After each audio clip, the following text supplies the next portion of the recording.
L'Afrique du Sud a saisi la Cour internationale de justice d'une affaire de génocide accusant l'État d'Israël, c'est-à-dire précisément la violation de la Convention des Nations Unies contre les génocides. Comme beaucoup l'ont déjà bien expliqué, ce n'est pas la Cour pénale internationale qui juge des personnes physiques, mais la Cour de justice internationale qui peut juger des États souverains. Elle a que très peu de pouvoir concrètement, en tout cas de pouvoir contraignant. Par contre, elle a un pouvoir médiatique et politique absolument remarquable, ce qui fait que ce cas est extrêmement sérieux. Et tout le sujet de cette vidéo est bien sûr que ce cas est extrêmement sérieux et qu'on peut même voir à quel point il est sérieux à la proportion de sa couverture dans les médias d'extrême occident, parce que les médias des BRICS le couvrent abondamment, et on va voir pourquoi. Maintenant, si je dois résumer cette vidéo sur la lecture, disons, de la géopolitique israélienne, je ne peux pas être plus clair que de dire qu'Israël n'a que deux futurs possibles. Un futur où ses ennemis sont devenus ses amis, et où Israël s'est comporté comme un stabilisant régional, a reconnu, bien entendu, un État palestinien. Il va falloir mûrir un peu et accepter cette réalité, et a fait de ses anciens ennemis ses amis. C'est ce qu'on voit dans la Bible avec les Philistins du temps de David, qui a donc des gardes du corps philistins, enfin un certain équilibre dans la région. Soit Israël fait de ses ennemis ses amis, et elle aura un futur radieux, soit Israël va faire de tous ses amis ses ennemis. Et c'est vraisemblablement ce que l'administration Netanyahou, Ben Gvir, Smotrich, le trio infernal, est en train de faire. C'est très certainement pour ça d'ailleurs qu'une grande partie d'Israël est toujours dans la rue malgré l'état de guerre de leur pays, parce qu'ils considèrent que l'administration actuelle ne les guide pas vers l'avenir le plus intéressant pour leur pays.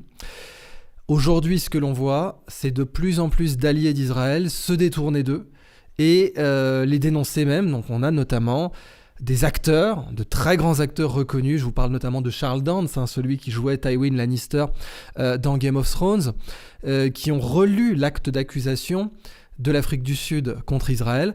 Et puis, on a vu 400 000 manifestants à Washington, 400 000, avec certaines grandes figures aux États-Unis, comme le docteur Omar Suleiman, qui ont adressé la foule de 400 000 manifestants à Washington. Vous ajoutez à ça que Biden, bien sûr, est censé préparer... L'administration Biden est censée préparer la réélection de ce personnage qui est à la Maison-Blanche aujourd'hui et n'a pas particulièrement envie de diviser le pays de cette façon. Or, c'est déjà le cas. Et vous avez d'autres figures, même en Extrême-Occident, je pense à Greta Thunberg, qui ont pris parti pour la cause palestinienne. Donc, la situation pour Israël est très mauvaise si le pays ne change pas son fusil d'épaule, ne mûrit pas, ne grandit pas, ne devient pas mature, vraiment politiquement, continue à caresser des rêves complètement délirants qui ont été normalisés par une partie de l'administration Netanyahou, mais qui étaient considérés comme complètement fêlés et complètement psychopathologiques par l'administration d'Yitzhak Rabin à la fin des années 90. Voilà les deux avenirs qu'Israël a devant elle.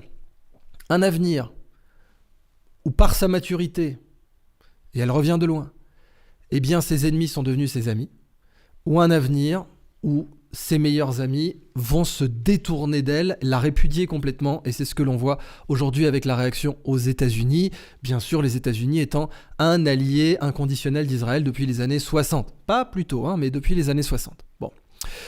Alors, qu'en est-il exactement ? L'Afrique du Sud a déposé donc 84 pages d'actes d'accusation, un acte qui est extrêmement sérieux, solide, étayé, et qui a nécessité bien sûr une réponse de la part d'Israël, sur laquelle on va revenir parce que cette réponse aussi démontre pas forcément une certaine désinvolture de la part de l'administration Netanyahou, mais en tout cas des erreurs tactiques et stratégiques très importantes.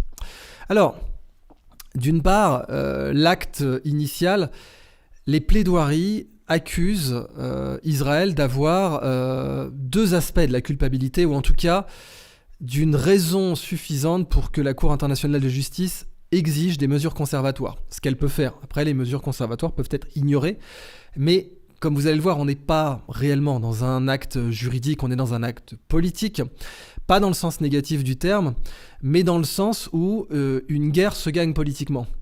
Je vous avais rappelé que dans le cas du Vietnam, un général vietnamien avait dit au général Westmoreland américain, qui lui avait dit donc vous ne nous avez jamais battus sur le terrain. C'est Westmoreland qui disait ça au général vietnamien. Et le général vietnamien lui avait répondu vous avez peut-être raison, mais c'est totalement hors sujet, puisqu'on n'est pas là pour vous battre sur le terrain, on est là pour vous battre politiquement. On est là pour faire en sorte que cette guerre devienne une honte pour votre propre population, pour que les Américains eux-mêmes répudient cette guerre, considère qu'elle n'est pas légitime, et c'est là qu'on vous aura battu, les Vietnamiens, parlant donc le FLN, premier FLN, Front de Libération Nationale Vietnamien, parce que Viet Cong c'était une insulte, avait dit aux généraux américains, et ils avaient tout à fait raison, c'est la victoire politique. Et pour parler bien sûr de l'autre et plus connu FLN en Méditerranée maintenant, le Front de Libération Nationale algérien, c'est la victoire politique qu'il a obtenue, pas la victoire militaire, qui était elle aussi hors sujet. C'était la victoire politique qui était l'objectif. Or, dans le cadre d'une victoire politique, ah oui, une décision de la Cour internationale de justice, c'est gravissime, et ça va toucher même des Israéliens qui vont s'interroger sur la réaction d'une administration qui n'était pas très populaire. Certes, au début, vous avez ce sentiment bien sûr que le pays est attaqué et que tout le monde doit se ranger derrière Netanyahou, mais j'insiste sur le fait que la rue israélienne aujourd'hui n'est pas tout à fait de cet avis, pour des raisons qui sont assez évidentes.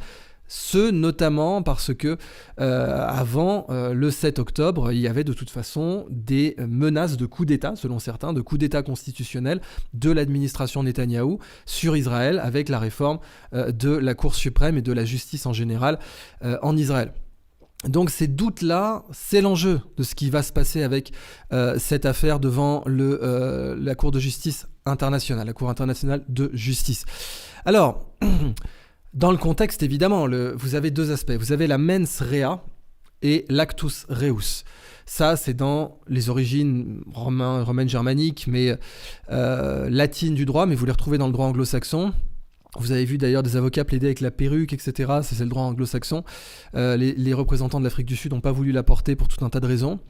Mais même dans le droit anglo-saxon, vous avez ces deux aspects, mens rea, actus reus. Alors mens rea, ça veut dire quoi ? Ça veut dire votre esprit est coupable. Vous aviez l'intention de réaliser ce crime. Ça rentre aussi dans ce qu'on appelle les circonstances aggravantes, parce que vous pouvez tout à fait être condamné pour homicide involontaire, mais si vous démontrez que vous n'aviez aucune intention de commettre un crime ou de commettre un meurtre, eh bien, vous pouvez au pire être jugé coupable d'homicide involontaire. Là, il n'y a pas de génocide involontaire. Enfin, c'est-à-dire, il pourrait, s'il y a un accident nucléaire et que cet accident nucléaire est mystérieusement circonscrit à une zone précise. Bon, je crois que c'est évidemment jamais arrivé dans l'histoire de l'humanité qu'on se pose ce genre de questions. Mais en l'occurrence, vous avez compris que pour une accusation de génocide, le plus important, c'est la mens rea, c'est-à-dire de démontrer qu'il y a une volonté organisée de la part de représentants de l'État d'éradiquer une population. Et ça, c'est le plus important, de très loin. Ensuite, vous avez l'actus reus, bien sûr, de dire, regardez, les actes qui ont été menés démontrent qu'il y a, sans ambiguïté, une action qui va mener à une extermination d'une partie de la population innocente, pour ce qu'elle est, c'est-à-dire pour ce qu'elle est, Gazaoui en l'occurrence. Les Sud-Africains ont extrêmement bien plaidé la mens rea, mais vraiment extrêmement bien. Et la défense israélienne n'a que très peu plaidé contre la mens rea, soit par erreur tactique, soit parce qu'elle a considéré que c'était un terrain trop dangereux pour elle. Ça, je ne suis pas dans leur tête, je ne peux pas vous dire ce que la défense israélienne ce qui a présidé à sa décision. Mais ce qui est sûr, c'est qu'elle a surtout plaidé sur des technicalités. Alors, dans un premier tweet, j'ai dit que c'était idiot et désastreux comme défense. En particulier en citant le professeur Malcolm Shaw. Je vais, par devoir d'informer, un peu modérer ce propos. Je considère que sur le fond, c'est complètement débile, il n'y a pas de problème, et que ça rate fondamentalement l'enjeu de ce procès, l'enjeu de cette audience, qui est politique. Qui est de dire, en fait, qui est fondamentalement de faire d'Israël un État paria sur le plan philosophique, sur le plan politique, et en particulier au sein des BRICS, dont l'Afrique du Sud fait partie, et au sein, d'une façon générale, du Sud global. Ça, c'est l'enjeu de cette accusation. Et la défense du professeur Malcolm Shaw, qui donc est dans la défense d'Israël, de plaider une technicalité, est extrêmement stupide, selon moi, de ce point de vue-là. Ça ne veut pas dire qu'elle est idiote. Stratégiquement, je m'explique. La défense de Malcolm Shaw est de dire l'Afrique du Sud n'a pas suffisamment dialogué avec Israël. Or, dans la Convention et dans les actes, dans le droit international, c'est une condition nécessaire. Il faut pouvoir avoir démontré que vous avez en quelque sorte épuisé toutes les voies de recours. C'est comme quand on saisit la Cour européenne des droits de l'homme. Il faut démontrer que vous avez épuisé des recours, disons, amiables. Bon, d'une façon générale, vous avez beaucoup de scénarios comme ça. En droit commercial, vous pouvez démontrer que la personne qui plaide contre vous n'a pas suffisamment discuté avec vous. C'est de bonne guerre. Bon, là, on parle quand même d'un génocide. On ne parle pas d'un petit conflit commercial sur des puits de pétrole, par exemple, ou autre chose. Non. Ou sur les quotas de saumon ou l'import-export des gigots néo-zélandais. C'est pas le sujet de la Cour internationale de justice. Mais, en effet, Malcolm Shaw peut présenter certaines preuves en disant, voilà, nous on a voulu discuter avec l'Afrique du Sud, et l'Afrique du Sud, par 2 fois, nous a refusé la discussion. Si ma mémoire est bonne, pour la première fois, ils ont prétexté d'une vacance, d'une fête nationale, et pour la deuxième fois, ils ont dit, ça n'est pas la peine de discuter, on a suffisamment d'arguments et de preuves pour saisir la Cour internationale de justice. C'est vrai que cette technicalité peut faire que la Cour internationale de justice se dessaisisse. Mais alors, d'abord, je pense que c'est très improbable et beaucoup d'experts pensent que c'est très improbable. D'autre part, ce serait catastrophique pour la Cour internationale de justice, c'est-à-dire c'est son standing, c'est sa crédibilité elle-même qui serait ravagée par une telle décision. C'est-à-dire, je me lave les mains parce que l'Afrique du Sud et Israël, selon moi, parce que c'est totalement subjectif, ne se sont pas suffisamment concertés. C'est quelque chose qui est peu crédible et qui entamerait fondamentalement la crédibilité de la Cour internationale de justice.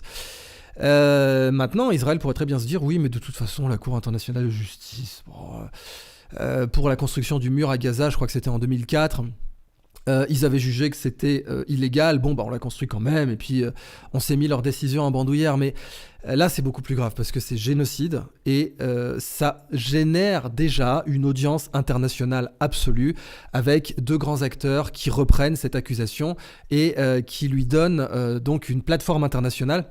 Ce qui fait que c'est pas possible pour Israël de l'ignorer si jamais Israël est reconnu coupable par la Cour internationale de justice de violation de la Convention contre les génocides des Nations Unies.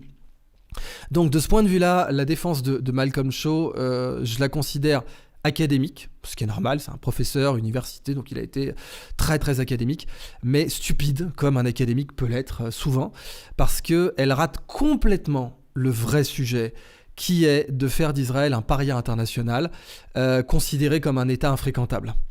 Et ça, c'est évidemment le fond de cette accusation, qui a déjà eu un impact, puisque déjà, Netanyahou a complètement amendé ses propos, complètement mis de l'eau dans son vin et quasiment rétracté certains propos antérieurs. Il n'a pas dit « je ne voulais pas dire ça », il n'a pas dit « je mentais quand je faisais telle ou telle déclaration » ou « je me trompais » ou « c'était sous le coup de l'émotion », etc. Il n'a pas dit ça. Mais les nouvelles déclarations qu'il a prises depuis cette accusation ont complètement contrasté, pour ne pas dire contredit, son propos précédent. Alors ça, c'est le point le plus important. D'après Norman Finkelstein, on va y revenir. Alors Norman Finkelstein, qui c'est ? C'est quelqu'un qui est considéré comme un ennemi d'Israël, mais que la cause palestinienne considère aussi comme suspect. Pourquoi est-il considéré comme un ennemi d'Israël ? Parce qu'il a été interdit de séjour 10 ans en Israël, mais il en a le passeport, si ma mémoire est bonne. Et surtout, il a fait sa thèse sur le sionisme d'une façon peu critique, dirons-nous. Et il est descendant de rescapés de l'Holocauste. Et oui, surtout, il était contre le mouvement boycott des investissements sanctions, contre BDS. Donc c'est pour ça que la cause palestinienne le considère aussi comme suspect. Mais côté israélien, il est considéré comme un ennemi, carrément. Pas par tout Israël, bien entendu. Je parle vraiment par le gouvernement et en particulier par le Likoud. Vous avez tout un tas d'Israéliens qui ont le plus grand respect pour lui, mais je ne vais pas rentrer dans ce détail-là. D'autant que ces Israéliens qui ont du respect pour Norman Finkelstein ne représentent pas la majorité du tout en Israël. Quoi qu'il en soit, Norman Finkelstein, et on va le citer souvent parce qu'il a fait un compendium des déclarations qui, selon lui, permettent à l'Afrique du Sud de plaider la mens rea pour le cas de génocide de la part d'Israël devant la Cour internationale de justice. Pour Norman Finkelstein, donc, l'Afrique du Sud était désavantagée parce qu'elle a présenté des arguments en avance et que du coup Israël aurait pu arriver devant la cour avec la réfutation point par point des arguments, c'est-à-dire c'est pas comme aux échecs, jouer le premier en justice ça peut être quelque chose de pénalisant. Et là en l'occurrence l'Afrique du Sud a joué la première, donc elle était pénalisée selon lui. Alors, l'analyse de Finkelstein, c'est en gros, ils disent ok, on fait des choses atroces, mais notre intention n'est pas génocidaire. C'est ce qu'on peut, enfin, la synthèse, disons, de plusieurs déclarations de Finkelstein. La synthèse de son propos, c'est ça. La défense d'Israël, c'est en gros, ok, on fait des choses qui sont pas conformes, typiquement blocus, etc., électricité, pétrole et bombardement plus ou moins discriminés. Alors, rappelons aussi le contexte. Oui, ok, il y a eu les attentats du 7. Alors, c'est, d'après les derniers chiffres, 800 morts civils, 300 morts sécurité réservistes. Ok, bon, on a 22 000 morts maintenant à Gaza, 70% de civils et au moins 9 000 enfants tués. Donc, on peut plus, là, si on fait les comptes, ça y est, on peut reparler du 7 tant qu'on veut, mais là, maintenant, il y a 9 000 enfants tués. Ces enfants étaient innocents. Quoi qu'on pense d'eux, quoi qu'on pense de leur mentalité, de ce qu'on veut, ces enfants sont innocents au regard du droit, de la morale et bien entendu des conventions internationales. Maintenant, le point de Norman Finkelstein, c'est aussi les trois aspects, c'est-à-dire alors les 3 S, Scale, Speed, Severity. Scale, l'échelle. Gaza, la ville, pas la bande, a été rasée. Scale. Speed, il y a eu plus de morts civiles en quelques semaines à Gaza que dans la totalité du conflit ukrainien. La totalité du conflit ukrainien, on parle de 1000 kilomètres de ligne de front en Ukraine. On parle de villes comme Kharkov qui ont été occupées, désoccupées. On parle de bombardements. Il y a eu moins de morts civiles dans toute la guerre ukrainienne que dans les premiers mois de la deuxième guerre de Gaza. Donc ça, c'est speed. Scale, speed, severity. Bon, severity, c'est le bilan, 60 000 blessés, 22 000 morts. Et en effet, c'est sévère. Ça, c'est les 3 éléments de la gravité génocidaire selon Finkelstein, qui cite d'ailleurs un autre expert. Alors, et c'est là que ça devient vraiment très important. Vous avez 2 plaidoiries. La première, la plus importante de toutes, c'est celle de maître Thembeka Ngeku Kaitobi. Ngeku Kaitobi, pardon, on va le prononcer comme ça. Thembeka Ngeku Kaitobi. C'est lui qui plaide la mens rea. Sa plaidoirie est redoutable. Là, vraiment, si vous regardez cette plaidoirie, je comprends qu'elle n'ait pas été traduite en français, en tout cas dans les médias, disons, de grand chemin, parce que sa plaidoirie est absolument redoutable et c'est de très loin la meilleure plaidoirie de toutes les plaidoiries, que ce soit de toutes les plaidoiries dans le camp sud-africain ou de toutes les plaidoiries dans le camp israélien. Sa plaidoirie est absolument redoutable et elle plaide la mens rea, qui est suffisante pour demander des mesures conservatoires. Parce que l'actus reus, alors l'actus reus, il est plaidé par une Irlandaise, Blin Ngi Graley, qui est considérée comme un grand ténor du barreau, comme une personne extrêmement brillante. Et elle plaide l'actus reus et elle le plaide très bien selon moi aussi. Mais vraiment, la plaidoirie qui va faire date, qui est du niveau du discours de Villepin aux Nations Unies, c'est Thembeka Ngeku Kaitobi, parce que sa plaidoirie de la mens rea est redoutable et c'est la raison pour laquelle la défense israélienne n'a attaqué aucune des pièces de cette plaidoirie. C'est-à-dire que la plaidoirie de Thembeka Ngeku Kaitobi montre une liste de pièces dans son accusation qui prouve, selon elle, la mens rea. Et la défense israélienne a décidé de plaider contre la mens rea sans contredire une seule de ces pièces. Et ça, selon moi, c'est une erreur absolue. Maintenant, cette erreur, elle peut reposer sur des considérations politiques, sur des ordres du Likoud, sur des ordres de l'administration Netanyahou. Mais à l'échelle nationale, pour Israël, c'est une catastrophe de ne pas adresser point par point ces pièces que maître Thembeka Ngeku Kaitobi a alignées dans sa plaidoirie, qui est d'ailleurs très courte, qui fait moins d'une demi-heure. C'est une erreur, selon moi, absolue, parce que ces pièces sont redoutables. Alors, entrons dans le sujet. Dans ces pièces, souvent, il a été cité l'invocation à Amalek. Alors, Amalek, c'est donc dans l'Ancien Testament, dans la Bible hébraïque, dans le Tanakh. C'est une population qui attaque Moïse et le peuple d'Israël quand il arrive en terre de Canaan, qu'il attaque par surprise, par traîtrise, et il est considéré comme un commandement maintenant dans les 613 mitzvot juifs de se souvenir d'Amalek et de faire en sorte d'éradiquer Amalek. Alors, un peu d'exégèse juive. Le Chabad de Lubavitch, donc le plus grand mouvement hassidique, considère dans ses prises de position officielles qu'Amalek a disparu et que le commandement d'éradiquer Amalek est nul et non avenu. Aujourd'hui, je parle du Chabad de Lubavitch. Donc, c'est déjà une position au sein même du judaïsme que évoquer Amalek aujourd'hui pour parler des Palestiniens est un mensonge, même si on parle d'intégrisme religieux. L'intégrisme religieux n'ayant aucun cours en droit international, faut le rappeler. Il n'y a pas la moindre plaidoirie justifiable par l'intégrisme religieux. On ne peut pas citer le Deutéronome quand on plaide à la Cour internationale de justice, quand on plaide à l'ONU. Ce n'est pas possible. Mais même en évoquant ça, même au sein des juifs pratiquants, voire intégristes, non, il n'y a pas de reconnaissance possible que Amalek égale les Gazaouis.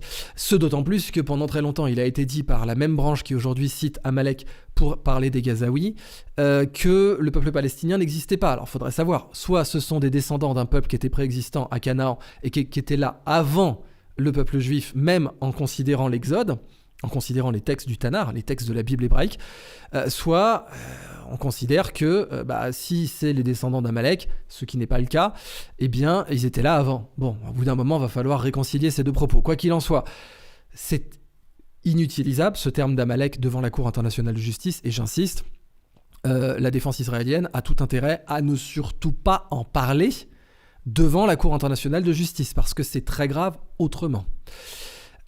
Pourquoi ? Parce que dans Amalek, vous avez tué les hommes, les femmes, les enfants et les bébés, les bœufs, les moutons, les chameaux et les ânes. Donc c'est rayé de la carte. Là, vous ne pouvez pas avoir mieux comme mens rea génocidaire que de citer l'invocation, que de faire l'invocation à Amalek. Or, elle a été répétée, c'est ce que dit maître Ngeku Kaitobi, l'invocation a été répétée dans une lettre aux forces armées. Donc ça, c'est ce qu'il verse dans le dossier et dans sa plaidoirie pour justifier la mens rea génocidaire. À savoir, l'invocation à Amalek a été répétée dans une lettre aux forces armées, a été évoquée par Benjamin Netanyahou, bien entendu. Donc ça, c'est le point le plus important parce que dans sa plaidoirie pour justifier des mesures conservatoires, Tembeka Ngeku Kaitobi considère qu'il faut, et il a raison, justifier qu'on a toute une chaîne. C'est-à-dire que ça va du chef de l'État jusqu'au soldat en bout de la chaîne qui va pénétrer dans Gaza. Et sa plaidoirie, de ce point de vue-là, est redoutable parce qu'elle démontre une invocation à Amalek et d'autres mentions qui peuvent clairement être considérées comme des intentions génocidaires du haut au bas de la chaîne. Par exemple, il évoque que le vice-président de la Knesset a appelé à rayer Gaza de la carte. Ça, c'est dans sa plaidoirie. Il évoque que Yoav Gallant, le ministre de la Défense, a dit « Le blocus sera total parce qu'Israël combat des animaux humains ». Alors ça aussi, c'est dans les intentions génocidaires, la déshumanisation du peuple dont on a l'intention de l'exterminer. Il cite donc Yoav Gallant, le blocus sera total parce qu'Israël combat des animaux humains. Un coordinateur militaire reprend le terme, tout ça c'est extrait de la plaidoirie de maître Ngeku Kaitobi. Un coordinateur militaire reprend le terme animaux humains pour parler de la population de Gaza en général, ça c'est le point très important. Ils auraient pu plaider en défense, on parle d'animaux humains pour le Hamas, parce que ce qu'ils ont fait était inhumain, donc ce sont des animaux humains, mais non, là, ça parle de Gaza en général. Israël Katz, privé de nourriture et d'eau, un peuple de tueurs d'enfants. C'est l'expression peuple de tueurs d'enfants qui, évidemment, est versable pour la mens rea génocidaire. Amichai Eliyahu, ministre du patrimoine, alors lui, il est fêlé. Là, je parle aux classes moyennes israéliennes, je ne sais pas comment vous avez pu tolérer qu'un type pareil vous représente. Il est fêlé, il est niqué de la tête ce monsieur, et si vous êtes un Israélien moyen, la pire des choses qui peut vous arriver, c'est qu'un type pareil vous représente. Ça c'est que mon opinion personnelle, mais là vraiment le but de cette vidéo est aussi de vous la partager.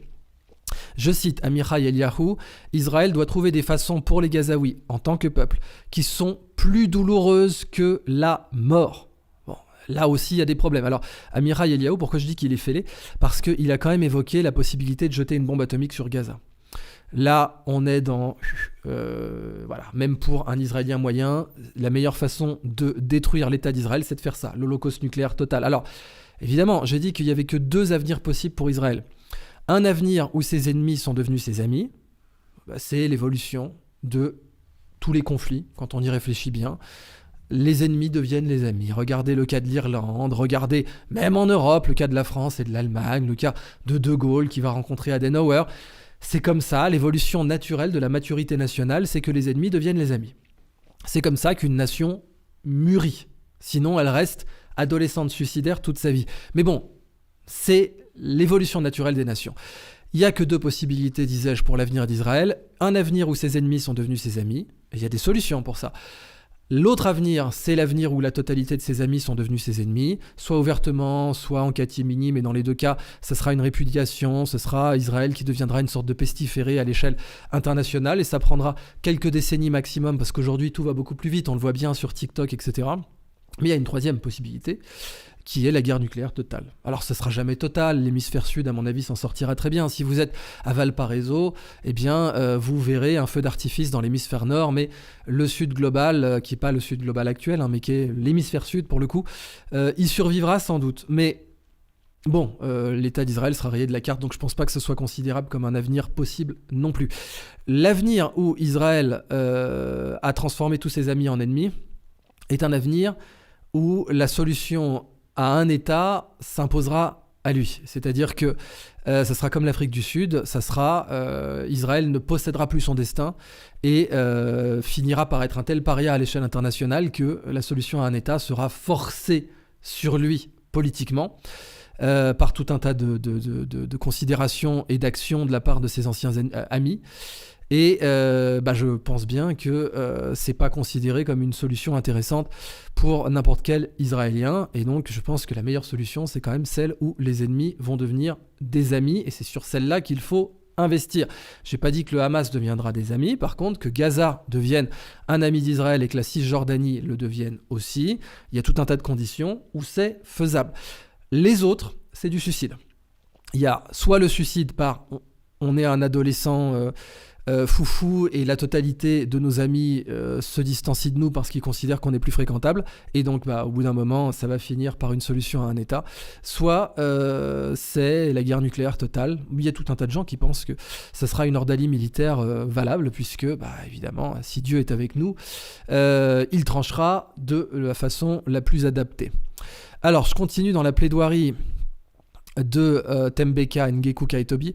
Le ministre de la Sécurité nationale a répété publiquement que le Hamas et la population de Gaza étaient également responsables. Alors, Ngeku Kaitobi, il va souligner que c'est de la communication de politique nationale, c'est-à-dire que dans sa plaidoirie, il insiste bien sur le fait que ce ne sont pas quelques tarés dans la rue qui ont dit ça, ce qui serait tout à fait opposable. Mais là, il dit non, c'est une communication de titulaires d'offices nationaux. Et ça, c'est beaucoup plus grave. Et comme je vous le disais, son argument se structure jusqu'au bas de la chaîne de commandement. Il cite l'enregistrement d'un journaliste, donc c'est un journaliste qui a filmé des soldats en train de danser en chantant « Nous connaissons notre commandement, il n'y a pas d'innocents, nous éradiquerons la graine d'Amalek. Nous connaissons notre slogan, il n'y a pas de civils innocents », répété 2 fois. Et ça, c'est présenté par un journaliste et c'est versé au dossier. Ça, pour argumenter de la mens rea génocidaire, c'est évidemment gravissime. Ensuite, il cite des bataillons qui filment le rasage complet de quartiers entiers en une seule fois. Un soldat qui se filme avec la plus grande mosquée de Gaza en arrière-plan et qui dit que c'était une école pour animaux humains.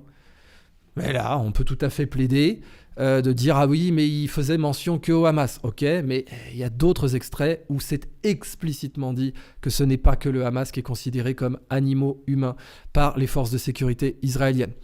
Enfin, encore plus grave, dans le réquisitoire de Ngeku Kaitobi, de ce que l'éradication de Gaza est une politique nationale articulée, c'est dans son réquisitoire, il cite Ezra Yachin, un personnage de 95 ans qui est habillé en tenue militaire et qui déclare, alors qui est en plus un vétéran de 48, 95 ans, et qui est connu pour ça, et qui dit « Soyez triomphants, achevez-les, ne laissez personne derrière vous. Effacez leurs souvenirs, effacez-les ainsi que leurs familles, mères et enfants. Ces animaux ne sont plus autorisés à vivre. Tous les juifs armés devraient sortir et les tuer » en parlant des Palestiniens. Si vous avez un voisin arabe, c'est toujours Ezra Yachin qui parle, si vous avez un voisin arabe, n'attendez pas, allez chez lui et abattez-le. Et enfin, il termine en disant « Toutes les prédictions envoyées par les prophètes sont sur le point de se réaliser ». Ngeku Kaitobi insiste sur le fait que sa déclaration est devenue virale. Elle a été reprise par tout un tas d'organes de presse.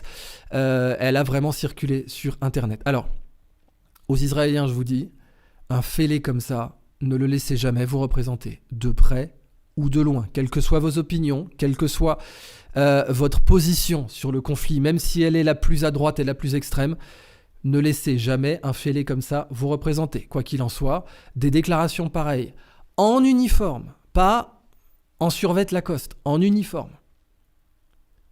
De dire, tous les juifs armés devraient sortir et les tuer, et si vous allez tuer les Palestiniens, et si vous avez un voisin arabe, n'attendez pas, allez chez lui et abattez-le. Le type devrait être en tôle pour ça. Il devrait être en tôle. Même dans le droit israélien, il y a de quoi le mettre en tôle pour ça. Le fait qu'il ne le soit pas démontre à l'international une léniance vis-à-vis de ce genre de propos ou qu'il constitue une politique nationale revendiquée.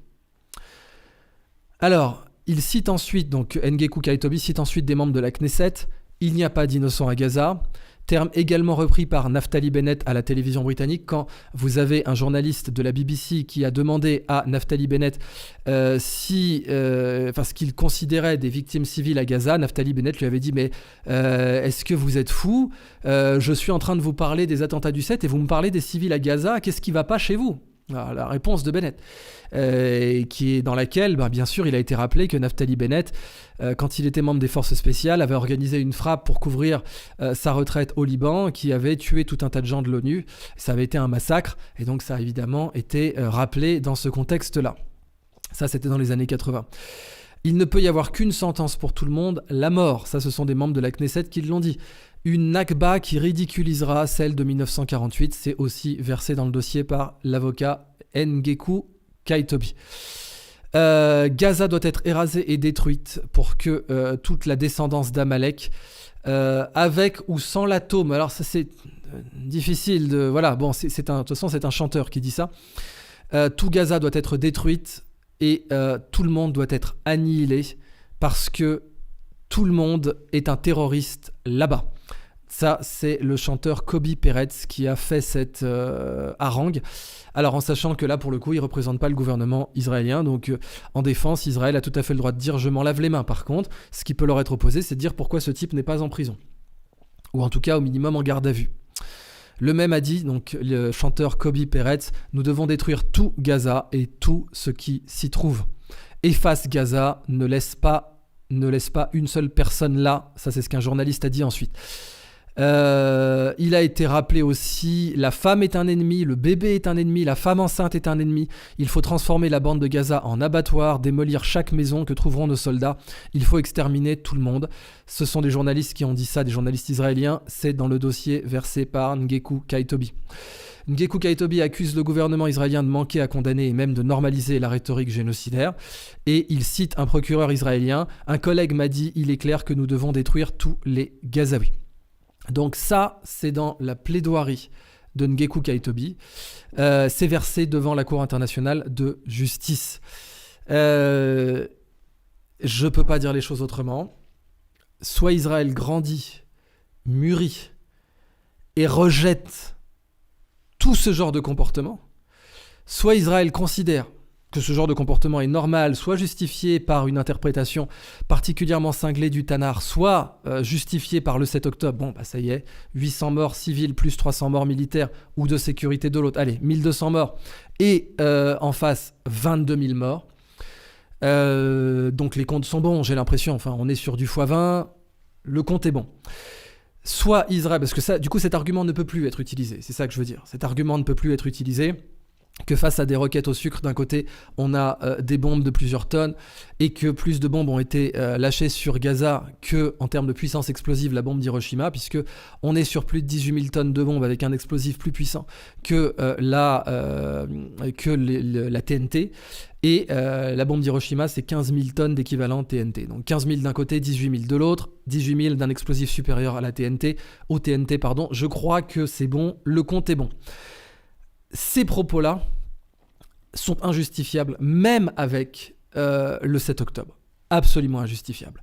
Et le fait qu'ils aient été prononcés par des tenants d'office civil, des fonctionnaires, voire même les chefs du gouvernement, est absolument inacceptable.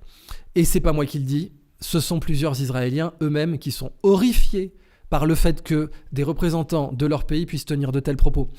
Je dois quand même, pour être tout à fait loyal sur le plan de l'information, citer qu'en effet, ça m'a été rapporté dans un space X, Twitter, sur lequel je suis intervenu avec des Israéliens qui m'ont dit, tu sais, Netanyahou est aussi attaqué pour ne pas être assez violent.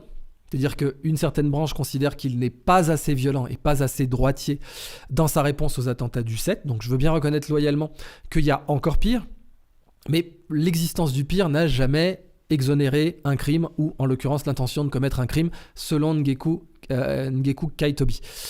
Alors, c'est pas donc seulement moi qui considère que c'est inacceptable, ce sont des Israéliens, mais en l'occurrence, ces Israéliens ont écrit à Norman Finkelstein. Alors je rappelle, Norman Finkelstein n'est pas considéré comme un ami d'Israël, mais la cause palestinienne le considère aussi comme suspect parce il s'est fermement opposé au mouvement BDS, et c'est tout à fait son droit par ailleurs.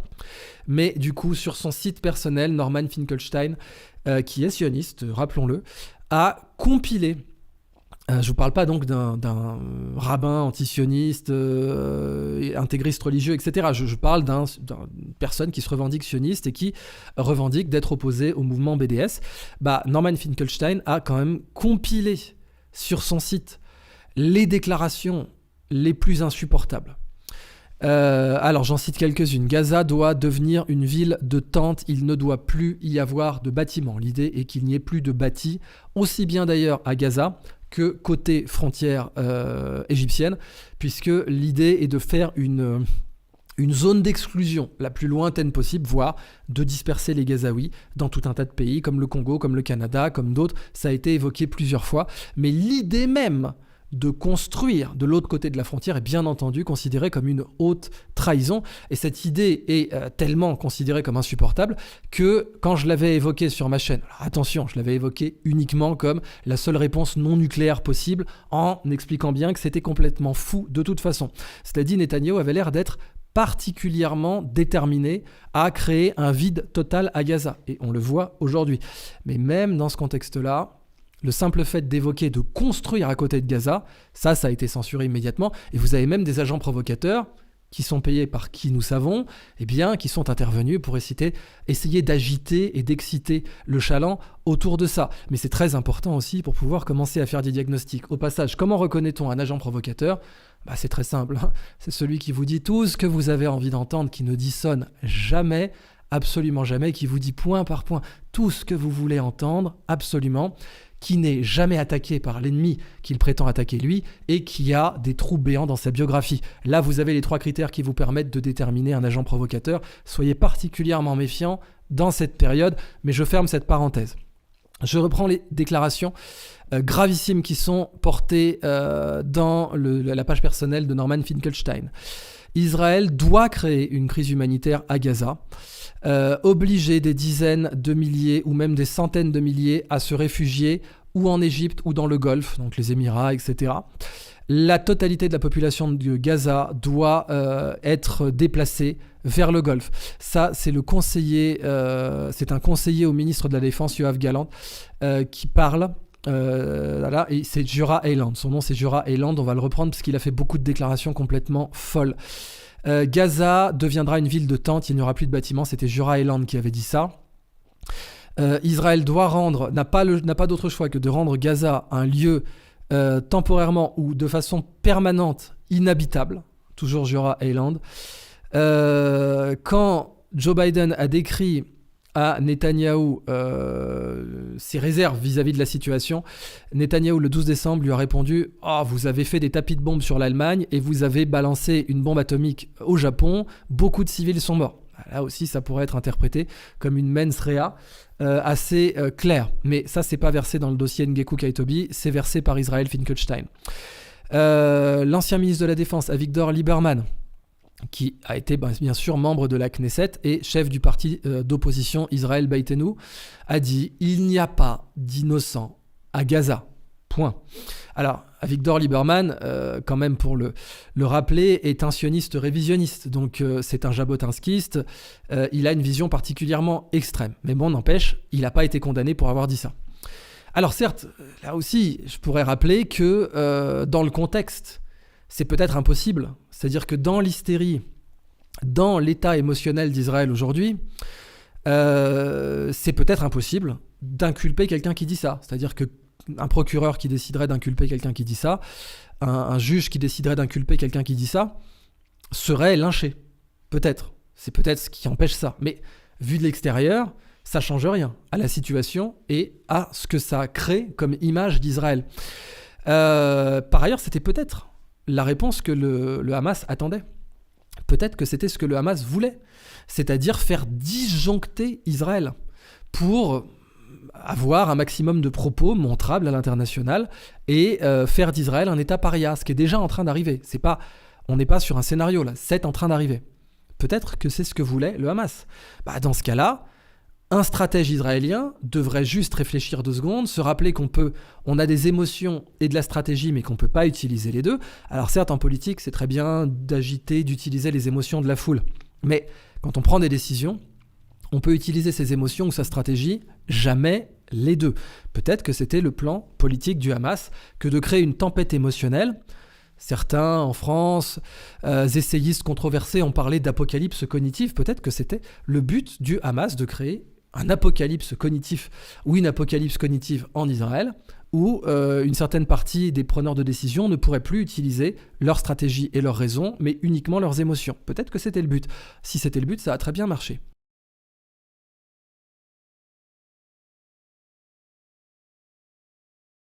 Alors, encore une fois, c'est sans fin. Le compendium que Norman Finkelstein a réuni, et j'en ai cité qu'une petite partie, j'ai dû citer à peu près un quart ou un cinquième. Ngekou Kaitobi, dans son réquisitoire pour démontrer la mens rea israélienne concernant un génocide à la Cour internationale de justice, a cité moins que ça, mais des citations qu'il articulait pour démontrer que ça allait du Premier ministre jusqu'à certains soldats de base, pas à tous les soldats bien entendu, mais certains soldats.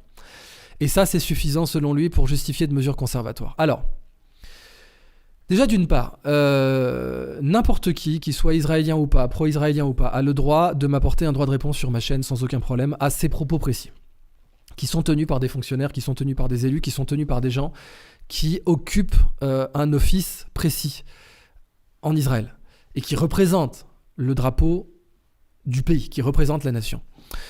Je pense maintenant que la défense israélienne sur des technicalités n'est pas du tout bonne, puisque normalement le but est d'adresser le fond de ces déclarations graves qui sont faites par des officiels, qu'elle peut fonctionner, cette défense peut fonctionner, mais si elle fonctionne, c'est la Cour internationale de justice qui perdra son prestige, c'est la loi de Wittgenstein. Si vous utilisez une règle pour mesurer une table, vous pourriez utiliser la table pour mesurer la règle. C'est-à-dire, quand vous prenez par exemple le fait que Gandhi n'a pas eu le prix Nobel de la paix, c'est pas Gandhi qui est jugé, c'est le prix Nobel de la paix qui est débile. Quand vous prenez le fait que Nikola Tesla n'a jamais eu le prix Nobel, c'est pas Nikola Tesla qui est jugé, c'est le prix Nobel qui est jugé. Le prix Nobel a été complètement con. Röntgen pour les rayons X, il a eu le prix Nobel alors que c'était Tesla qui le méritait. Marconi a eu le prix Nobel sur ses communications radio transatlantiques, c'est Nikola Tesla qui le méritait, etc. Donc, fondamentalement, la table mesure la règle. Si vous avez une table dont vous connaissez déjà les mesures, si la règle dit qu'elle ne fait pas cette mesure-là, c'est la règle qui se trompe, c'est pas la table. Donc, loi de Wittgenstein, si vous utilisez une règle pour mesurer une table, vous pourriez bien utiliser aussi la table pour mesurer la règle. La Cour internationale de justice est sur la sellette elle-même dans cette affaire. Si demain elle dit écoutez, on ne juge pas au fond de ces déclarations qui constituent de façon non ambiguë une mens rea génocidaire, mais on juge que l'Afrique du Sud et Israël ne se sont pas suffisamment parlé et que donc nous ne pouvons pas déterminer ce cas. Ça va être la honte internationale pour la Cour internationale de justice. Donc je pense que le fait que Malcolm Shaw ait misé là-dessus est complètement fou. Et il n'avait pas mesuré, ou son équipe n'avait pas mesuré l'évolution politique de ce cas. La personne qui a le mieux plaidé, selon moi, c'est Galit Ragwan, qui a bien plaidé, même plutôt très bien d'ailleurs, mais elle n'a jamais adressé les pièces de Ngeku Kaitobi. Jamais. Pourtant, elles étaient présentes puisqu'elles sont dans l'acte d'accusation. Pas toutes, mais en grande partie. Pourquoi ? Parce qu'elle a dû sans doute se considérer que soit elle n'avait pas le feu vert de son gouvernement, puisque ce sont des membres du gouvernement qu'on dit ça, donc ils ne peuvent pas se dédire directement devant la Cour internationale de justice, soit on lui a dit, écoute, on est tellement dedans jusqu'au cou qu'il faut surtout éviter de parler de ça. C'est possible. Mais les deux axes de la défense israélienne, ce sont la procédure. Il n'y a pas eu suffisamment de débat entre l'Afrique du Sud et Israël préalablement à la saisie de la Cour internationale de justice. C'est plaidable, hein. Je ne vais pas vous dire le contraire, c'est plaidable. Et pour le coup, Malcolm Shaw a bien articulé ça. Mais comme disait le général vietnamien, c'est irrelevant. Parce que la Cour internationale de justice, si elle ose se dédire à partir de cette technicalité, ça va être une catastrophe pour elle. Catastrophe absolue. Donc, les deux axes, c'est la procédure, et l'autre axe, c'est l'axe de Galit Ragwan. Nos précautions prouvent que nous ne sommes pas génocidaires. C'est-à-dire que Galit Ragwan a fait une liste de précautions dont elle peut attester, donc que ce soit sur certaines frappes, etc., ou que ce soit pour l'entrée de convois humanitaires dans Gaza, etc. Elle a dit, voilà, on a la liste qui démontre bien que les précautions que nous prenons n'auraient pas été prises par Slobodan Milosevic ou par Pol Pot, etc. Et ça c'est beaucoup plus sérieux comme défense. Ça, c'est une défense qui est beaucoup plus sérieuse. Mais le problème, c'est qu'en face, il y a 22 000 morts, il y a 10 000 enfants tués. Ok, mais à la limite, l'actus reus pourrait être épargné, malgré ça. Mais la mens rea, ça, c'est le problème fondamental. Or, les mesures conservatoires qui peuvent être demandées, exigées même par la Cour internationale de justice, même si ensuite Israël peut tout à fait les ignorer. Mais les mesures conservatoires, la mens rea seule suffit à les justifier. Suffit, même s'il n'y avait aucun acte. C'est suffisant. Donc, je pense qu'Israël n'a pas compris l'enjeu de ce dossier, ou l'a compris trop tard. Maintenant, je pense qu'ils l'ont compris. Je pense que la défense sur la technicalité est stupide et le démontre. Je pense que vraiment, c'est pas la bonne direction. Au mieux, je pense qu'Israël peut s'en sortir en contredisant l'actus reus, en disant nos actes démontrent que nous ne sommes pas Slobodan Milosevic et Pol Pot, et que nous avons une liste d'actes qui démontrent que l'actus reus de génocide n'est pas réuni. Alors, il y a un autre problème, c'est que vous avez eu aussi une fuite, et j'insiste, cette fuite vient d'un fonctionnaire israélien. Ça veut quand même dire qu'il y a des Israéliens qui ont encore la tête sur les épaules et qui ont encore des neurones connectés en Israël, malgré l'état émotionnel attisé, soufflé actuellement, qui ont fuité à Wikileaks un plan pour évacuer la totalité de la population de Gaza en Égypte et la disperser dans différentes villes. Ne surtout pas construire à côté, surtout pas. Quel intérêt de les évacuer s'ils construisent littéralement 1 mètre plus loin à la frontière égyptienne ? Non, les disperser, c'est la dispersion qui est importante. Et ce plan indiquait une cité de tentes, des tentes, parce que le but c'était de disperser pour qu'il n'y ait plus de revendications nationales possibles à Gaza. Ça, c'est un problème aussi en termes d'actus reus. Mais bon, l'État d'Israël peut très bien dire, c'est le Likoud. C'est des fous, on les jugera. Mais là, on ne voit pas le moindre début d'ambition de cette nature. Mais je pense qu'Israël peut s'en sortir en disant « Nous allons prendre des mesures, nous allons démontrer qu'à aucun moment nous ne voulons éradiquer la population de Gaza dans son ensemble. Les déclarations qui ont été faites donneront lieu à des sanctions. Oh, ça peut être des sanctions ridicules, des amendes, des machins, mais on sanctionne. On sanctionne. Parce que c'est inacceptable. Objectivement, c'est inacceptable. Toutes les déclarations que Norman Finkelstein a compulsées et a réunies sont inacceptables dans n'importe quel pays. Donc il va falloir dire, allez, c'est pas possible. Voilà, on reconnaît que ces déclarations, elles étaient sur la base de l'émotion, elles étaient sur une sidération émotionnelle importante. Donc amende, donc quelques jours de non-exercice, que sais-je, voilà, un truc symbolique, mais on reconnaît au moins statutairement que ces déclarations ne sont pas représentatives. Ça, c'est inévitable. Israël ne peut pas faire autrement. Si Israël fait autrement, ces déclarations-là il n'est pas possible de les oublier, fondamentalement. Alors, pour la défense de Shaw, je vais quand même noter un point important. C'est vrai que normalement, dans une affaire civile ou pénale, n'importe quel bon avocat vous dira, les amateurs parlent de plaidoirie, les professionnels parlent de procédure.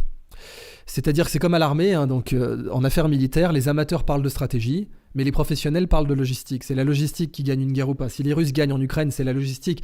On voit que la France peut produire à peine en 1 an ce que les Russes utilisent comme obus en 1 semaine. Ça, c'est de la logistique. Et c'est la logistique qui gagne une guerre. Donc, en affaires stratégiques, en affaires militaires, les amateurs parlent de stratégie, les professionnels parlent de logistique. En affaires juridiques, les amateurs parlent de plaidoirie, les professionnels parlent de procédure.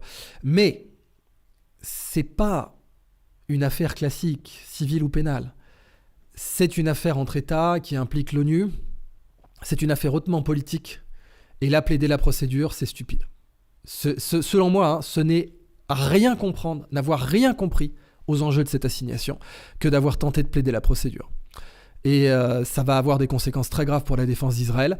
Je pense que la seule façon pour Israël de s'en sortir honorablement, c'est de renforcer la défense de Galit Ragouane et de dire, regardez, on fait ça, puis surtout, in futurum, à l'avenir, on va faire ça. Et là, c'est gagné aussi pour la cause palestinienne, puisque ça veut dire, ils sont obligés de montrer au monde qu'ils ne veulent pas rayer Gaza de la carte, qu'ils ne veulent pas évacuer Gaza. Donc, c'est une victoire. Et ça, c'est une victoire qui peut être honorable pour les 2 parties. C'est-à-dire, la défense, Ragouane, dit, regardez, par exemple, quand je vous donne un autre exemple qui explique très bien cette idée. Bill Gates a été assigné dans les années 90, à la fin des années 90, dans une affaire antitrust. Ça a détruit sa réputation, et c'est pour ça ensuite qu'il a investi dans l'OMS pour se faire passer pour un bienfaiteur de l'humanité. Mais la réputation de Bill Gates était en lambeaux fin années 90, au point que dans Matrix, vous aviez sa boîte Microsoft qui était considérée comme la boîte des agents. C'est Thomas Anderson, Neo, dans Matrix, il bosse pour Microsoft. Quasiment, le nom Microsoft n'est pas prononcé, mais c'est eux qui sont évoqués. Donc c'est pour vous donner l'idée. Bill Gates, qu'est-ce qu'il a fait ? Pour montrer qu'il n'avait pas d'intention antitrust. Alors, ses emails montraient qu'il avait des intentions trust, qu'il avait des intentions anticompétitives. Tout l'accablait. Mais il a été sauvé en disant, regardez, Apple, mon concurrent, est dans une situation catastrophique. Je leur donne 300 millions. Bill Gates a investi 300 millions. À l'époque, tout le monde pensait que c'était à perte. Apple, dans les années 90, ils étaient morts. Et Bill Gates a sorti 300 millions de sa poche. Il les a donnés à Apple comme investissement, certes, mais bon, c'est plutôt un prêt d'ailleurs, je crois. Et ça a montré, et ça a décisivement joué dans son acquittement, ça a montré qu'il était pour la compétition puisqu'il investissait dans sa propre compétition. Et bien là, devant la Cour internationale de justice, Israël ne peut pas décider de la mépriser, cette cour. Ce n'est plus possible. Le niveau d'attention internationale fait que ce n'est plus possible.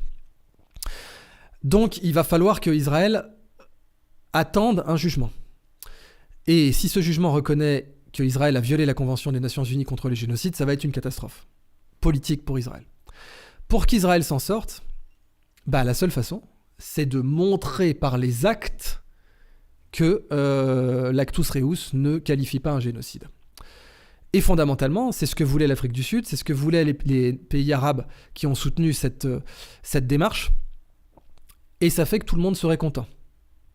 Alors certes, le Hamas voudrait que Israël fût condamné fermement comme en violation de la Convention internationale contre le génocide, mais bon, il y a une solution où tout le monde gagne, qui peut amener la paix, qui est, Israël, c'est la solution dite bona fide, bonne foi. Alors, il va falloir faire quelques mesures symboliques aussi sur la mens rea, puisque la mens rea, alors, je vais être honnête, je ne suis pas expert en droit international, mais j'ai pris des cours de droit international quand je faisais ma thèse de diplomatie. La mens rea, Israël ne peut pas gagner. C'est aussi simple que ça. Parce qu'avec toutes ces déclarations qui sont maintenant dans le dossier, c'est juste pas possible. Et c'est pour ça qu'Israël n'a pas tenté de se défendre là-dessus. Et je pense que ce soit Malcolm Shaw ou même Galit Ragouane, qui en l'occurrence, Galit Ragouane, elle est israélienne, Malcolm Shaw, il est britannique. Mais quand Malcolm Shaw a vu ce dossier-là, il a dû faire un face-palm monumental. Parce que quand il voit des déclarations pareilles de mecs qui disent il n'y a pas d'innocents à Gaza, il faut les exterminer, évoquer Amalek, etc. Et qu'il voit que ça vient du Premier ministre et que ça vient ensuite jusqu'à la chaîne de commandement, jusqu'aux soldats de base. Encore une fois, pas tous les soldats. Pas tous les soldats. Mais bon, qu'il y a des soldats qui peuvent chanter comme ça et qu'il n'y a aucune conséquence. Là, ils ont dû se dire la mens rea, c'est mort. On va plaider la technicalité, c'est-à-dire le tribunal n'est pas compétent parce que l'Afrique du Sud et nous, on aurait dû régler ça au cul du camion entre potes. Ça, c'est complètement stupide d'imaginer que ça puisse aboutir. Et l'actus reus, là oui, la défense de Ragouane, elle est sérieuse. Elle dit « J'ai la preuve qu'on a fait tel convoi humanitaire, j'ai la preuve qu'on a fait telle intervention de telle manière, etc. Ça vous prouve bien que si on avait été Pol Pot ou si on avait été Milosevic, on n'aurait pas fait ça. » Bon.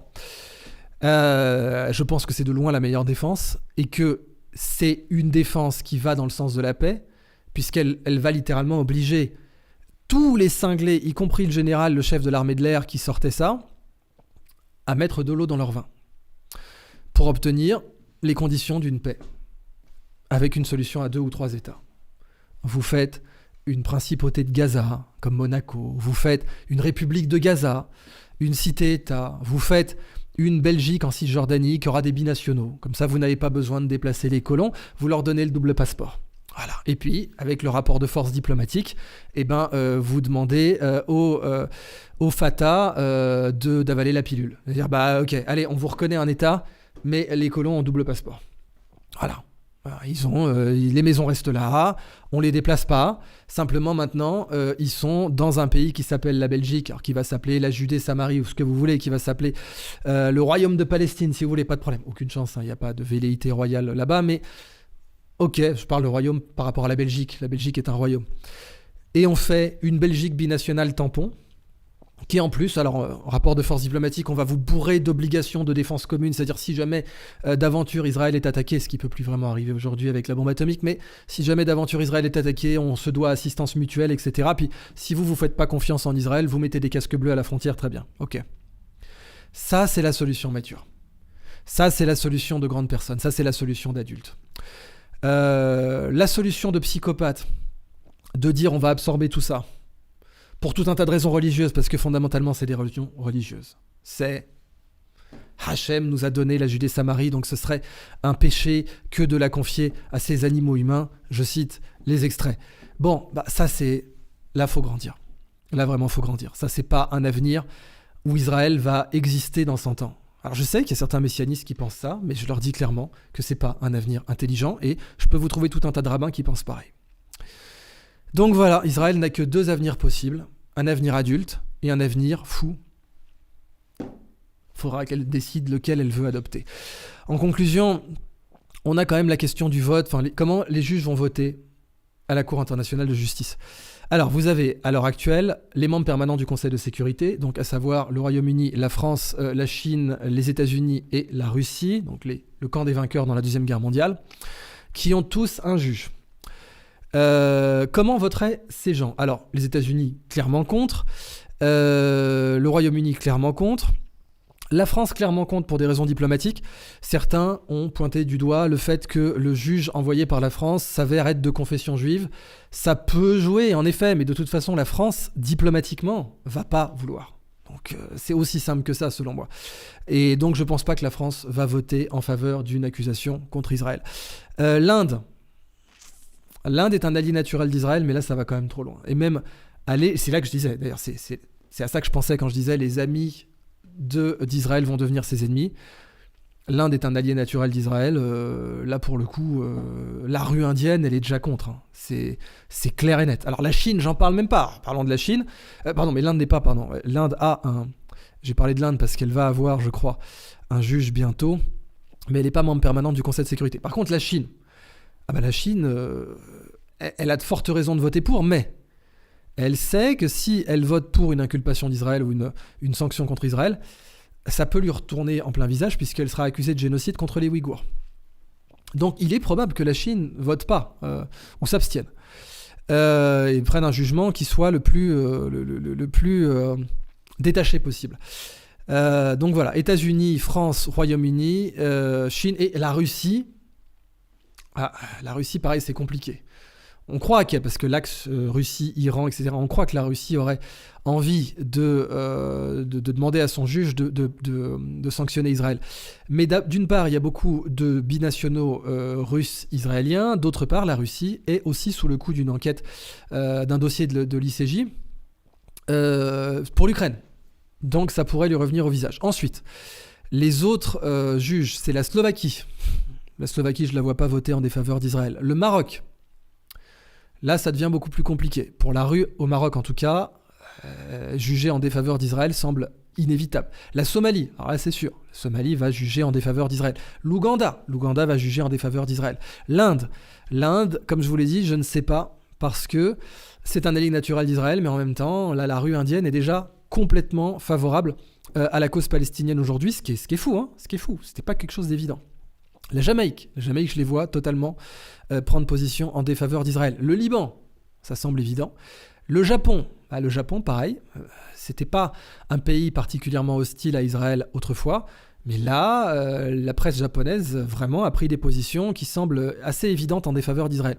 L'Allemagne, bon, on va voter en défaveur d'Israël quand même, puis c'est un membre de l'Union européenne. L'Australie, c'est l'Oscanzucus, c'est le monde anglo-saxon, je les vois mal voter en défaveur, enfin prendre position, juger plutôt que voter, juger en défaveur d'Israël. Et le Brésil. Le Brésil, je les vois davantage juger en défaveur d'Israël. Bien entendu, les deux parties prenantes à cette procédure ont le droit de nommer un juge. Donc Israël a le droit de nommer un juge et l'Afrique du Sud a le droit de nommer un juge. Et pour conclure, Israël a envoyé Aaron Barak. C'est très important parce que Aaron Barak est un ennemi de Netanyahou. Ça, c'est un point très important sur lequel je voulais conclure. En politique intérieure, Aaron Barak est un ennemi de Netanyahou. Ça veut dire qu'il existe une sortie honorable pour Israël. Il existe une sortie honorable où les cinglés qui ont fait les déclarations qui aujourd'hui accablent Israël dans ce dossier sont mis à l'écart. Et leur pensée est mise à l'écart. Netanyahou est mis à l'écart aussi. Vous ne l'envoyez pas forcément en prison, vous lui mettez une peine d'inéligibilité énorme et vous l'envoyez prendre sa retraite dans un verger tranquillement où il pourra se consacrer à ce qui l'intéresse, mais vous l'écartez de la politique parce que là c'est plus possible. La situation dans laquelle il a mis Israël est tellement désastreuse qu'un Israélien lui-même, quel que soit son bord politique, doit comprendre que là c'est plus possible. Quand vous devez choisir entre votre nation, votre drapeau ou un élu qui passe, au bout d'un moment il faut prendre les décisions qui s'imposent. Donc il y a une sortie honorable pour Israël, qui est de dire, c'est le Likoud, toute cette mensréa, là c'est le Likoud et affiliés. Les propos les plus dingues, on les sanctionne d'amende, etc., de trucs symboliques, on fait une petite tape sur les doigts. Et Netanyahou, plus jamais, il touche un mandat national, ce mec. Plus jamais. Mais Ben Gvir aussi et Smotrich aussi, parce qu'ils sont aussi fêlés que lui. Alors Ben Gvir est encore plus fêlé que lui. Là, il y a qu'à regarder en Conseil des ministres, Ben Gvir, Netanyahou le met à l'autre bout de la table. C'est pas une blague. Hein. Bon, c'est le numéro 2 du gouvernement en termes de puissance politique. C'est le numéro 2 de la coalition. Il est à l'autre bout de la table, le mec. Parce que Netanyahou, il sait que Ben Gvir, il est complètement dingue. Bon. Et là où Gaza gagne, c'est qu'à partir de ce moment-là, vu que tous les yeux ont été braqués, chaque opération israélienne à Gaza va devoir prendre 1 milliard de pincettes et va devoir montrer à chaque fois, sous les caméras, qu'il n'y a pas l'actus reus de génocide. Et là, tout le monde gagne. Et là, vous avez ensuite plus qu'à créer des conditions de la paix. Et oui, côté gazaoui, vous mettez une petite tape sur la main du Hamas aussi. Voilà. Et puis, et vous dites, ils toucheront plus un mandat politique non plus, on crée de nouveaux partis, on refait la donne, mais on rentre en négociation pour la reconnaissance de Gaza comme État souverain. S'il n'y a pas de reconnaissance de Gaza comme État souverain, Gaza, qui même du temps de l'âge du fer, n'a jamais appartenu au royaume juif de la région. Donc même en prenant des considérations qui n'ont aucune base, aucun fondement en droit international, personne ne peut dire c'est dans la Genèse, hein. Personne ne peut dire ça en droit international, ça n'existe pas. On ne peut pas citer son livre saint pour revendiquer des territoires, ça n'existe juste pas. Mais au-delà de ça, en plus c'est même pas la Genèse, c'est l'Exode. La Genèse, c'est pour envisager des justifications dans lesquelles je ne vais pas m'aventurer maintenant, mais qui sont, selon moi, totalement dangereuses. Eh bien, même en citant l'Exode, en disant, voilà, Canaan nous appartient. Non, même pendant l'âge de fer, Le pentapôle philistin, c'était à Gaza, puis c'était même à Ashkelon et à Ashdod, hein, pour le coup. Bon. Eh ben, allez, Gaza devient une cité-État, il n'y a pas de colère divine à faire ça. Le reste, en conclusion, parce que j'ai vu d'autres déclarations que je ne vais même pas reprendre tellement elles sont folles, c'est-à-dire oui, il y a des déclarations encore plus folles que ce que j'ai vu là, et je ne vais pas les répéter parce que, selon moi, elles ont été prononcées par des gens dérangés. Et donc, quand quelqu'un est dérangé mentalement, c'est un malade, on se moque pas de lui, on les... Voilà, je vais même pas les reprendre. Mais, Richard Francis Burton disait en conclusion, le rêve de l'esclave, c'est pas d'être libre, c'est d'avoir son propre esclave. Eh bien, je vais ajouter quelqu'un qui est encore une victime dans sa psychologie la plus profonde. Son rêve, c'est pas d'être un homme libre. C'est pas d'être un homme libéré de la peur, libéré de sa condition de victime. C'est d'avoir sa propre victime. Le rêve de l'esclave n'est pas d'être libre mais d'avoir son propre esclave, c'est-à-dire un esclave qui l'est encore dans sa tête mais qui ne l'est plus par ses chaînes. Eh bien, la première chose qu'il fera, c'est de vouloir un autre esclave. Eh bien, quelqu'un qui est libéré de sa condition de victime par les armes, par l'existence d'un État, mais qui est encore resté une victime dans sa tête, pas d'un point de vue rhétorique, mais d'un point de vue psychologique, son rêve, c'est d'avoir une autre victime. L'évolution de l'esclave, c'est de ne même plus désirer un autre esclave. Dans la région, il y a des options pour la paix, il y en a plein, mais maintenant, elles ne sont plus une option. Il faut les prendre ou souffrir la pire catastrophe du XXIe siècle.